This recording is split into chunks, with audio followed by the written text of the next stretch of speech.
A disbiose é definida como um desequilíbrio na composição ou função da microbiota, seja ela intestinal ou de outra parte do corpo, onde há uma alteração na proporção de micro-organismos benéficos e patogênicos presentes naquele ambiente. Esse desequilíbrio pode levar a uma série de problemas de saúde, afetando a digestão, a absorção de nutrientes, a função imunológica e até mesmo o bem-estar mental. Mas sabemos muito pouco sobre esse assunto na medicina e no que realmente ele se traduz em termos de desfechos clínicos ou doenças propriamente ditas. E mais do que isso, o que a gente tem que fazer exatamente para acertar exatamente determinado alvo. E é sobre isso que a gente vai falar hoje.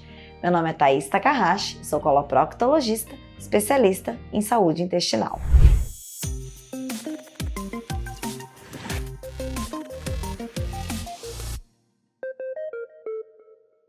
Antes da gente começar, eu quero que vocês liguem um alerta para quem diz que tem a solução da disbiose.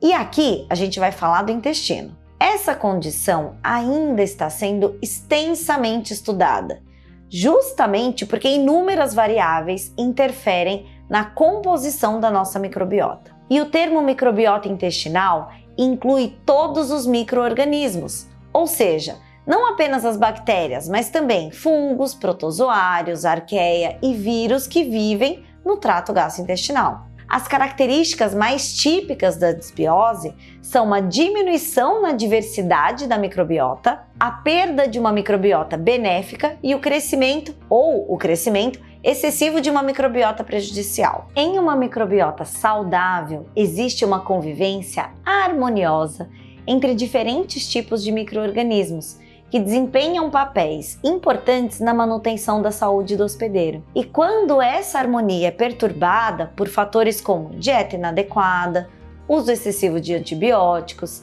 estresse, infecções e um estilo de vida pouco saudável, acontece a disbiose, que pode se manifestar através de sintomas digestivos e sistêmicos variados, incluindo o desenvolvimento de inúmeras doenças crônicas, como alguns estudos observacionais têm demonstrado.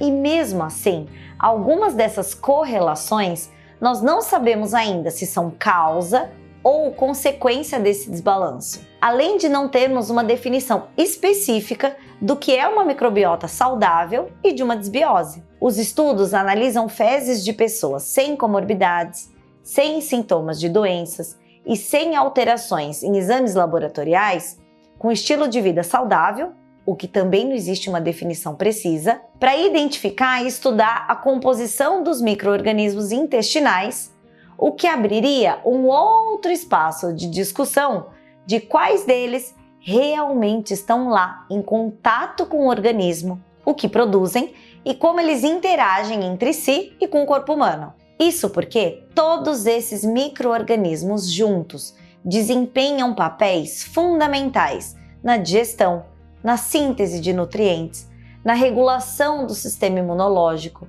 e na proteção contra patógenos, e produzem substâncias que interagem entre si. E dessas interações e produtos produzidos, a gente ainda não sabe exatamente se as quantidades são relevantes para o organismo, em que contexto, em quais pessoas, com qual variabilidade genética, e ainda se eventualmente a substância que um micro-organismo produz pode ser anulada por um outro. Ou seja, saber quais micro-organismos existem nos dá pouca informação sobre o que realmente vai acontecer naquele organismo. Os estudos que mostram a associação de determinadas bactérias com determinados desfechos não conseguem atribuir uma causalidade direta. Então, acaba que no final das contas, a tomada de decisão é um teste terapêutico.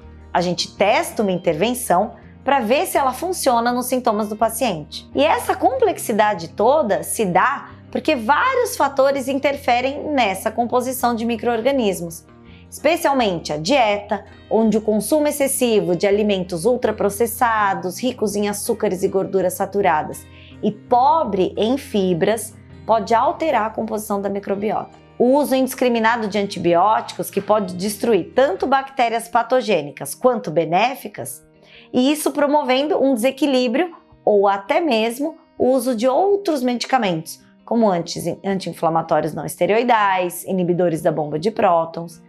Tudo isso pode afetar a microbiota. O estresse crônico pode impactar negativamente essa microbiota intestinal através de hormônios e neurotransmissores, que influenciam também a imunidade tecidual que controla esses micro-organismos.